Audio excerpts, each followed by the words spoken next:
Hey everyone, I'm Brandon from Zaid Comics, artist and co-creator of Magic Cop, which is on Indiegogo right now, and I'm just one half of the two best-looking brothers in all of comics. And today we're doing another movie poster breakdown where we take a dive into a movie poster and break it down by composition from a graphical artist standpoint. Today's going to be an interesting one, though, because this one is kind of a Twitter phenomenon from a couple of weeks ago. So we're going to take a look at some posters and settle an argument on there. So let's check out what we have to look at today. So a couple of weeks ago, I saw on Twitter how there were some people comparing these three posters. They seem to be talking about how they look like copy and paste productions of each other because the composition and color schemes of them are very similar. Doing some shallow investigations about these posters, just trying to find them online.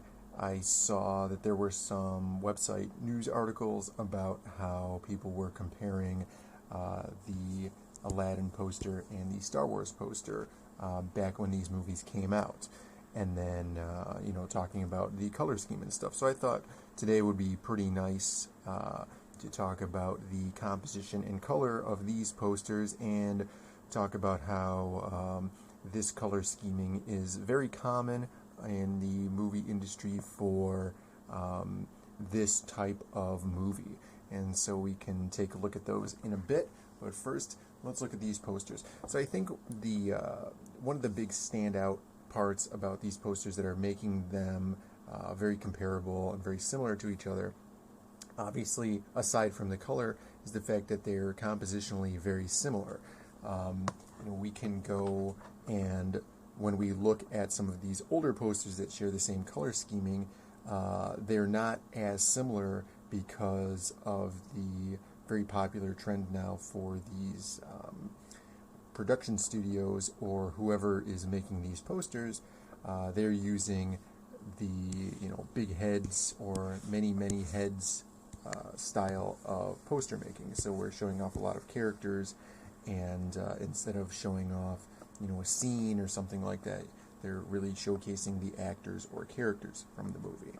I think that is what probably makes these three posters so apparently similar when compared to some of the other posters, something like Jumper or something like that, which shares the exact same color scheme, but is crucially different because the Jumper poster only has the one character on it. And we'll take a look at that in a minute.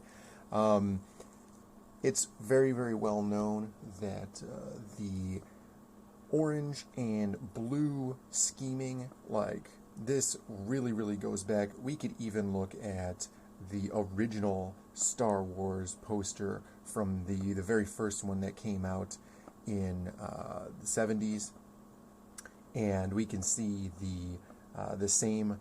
We have the red and orange, and then we have the blue color scheming. We can see that very apparently on there. So this is nothing new. I think people now, just with the internet, are being able to see these things next to each other, and movies come out so frequently now that it's kind of hard to miss the similarities between these posters, especially if you're going to see some of these in the movie theater at the same time. In fact, if you saw these two posters, like this poster and this poster, in the movie theater at the same time from a distance, you might think that they're even for the same movie just because of the color scheming. And they do a couple of things to make sure of that. They really want to hit home with their title. You can see on the Dark Phoenix one, it's a very straightforward white text, and then Aladdin is a very classic font, going back to how the original Disney animated Aladdin movie, their text is. So that's supposed to be easily recognizable. Compositionally on these posters, they also share just standard poster composition. You really want to lead the eye around. You want to lead your eye to a focal area, and so you're going to put your lines going around in here. You're going to have these pyramid shapes that really lead up into the center of the poster. Characters looking in toward the center, although she's looking off to the side, her face is in this direction. We have a lot of things that make these posters very comparable. So it's very, very easy to see how people could make the complaint or accusation of them just copying and pasting, but in actuality, this technique, composition, and color palette has been used for decades, and it's not going anywhere. The contrast between the red and orange into the blue is almost ingrained into our psyche now, to convey to us an action adventure movie. We can go and look at something like, let's look at the poster for Night at the Museum. You can see Night at the Museum. It's not nearly as apparent, but it's a comedy movie, but it's also an action adventure movie. And what do we have here? We have the background is very orange, and we have him wearing the blue outfit in the center here. And you can see very, very well that it's orange and blue. And I think we are easily conveyed that it is an action-adventure movie. We have plenty of other movies as well. We can look at something like Spy Kids here. This is the poster for Spy Kids 3D. That poster is obviously for an action-adventure movie. You can see the blue and the orange, although the blue is up on the left now instead of down to the right, like we have here in the three posters that we're talking about. We could look at Blade Runner. Here's a Blade Runner poster, and orange and blue, action sci-fi adventure. We have Jumper. Here is the example for that.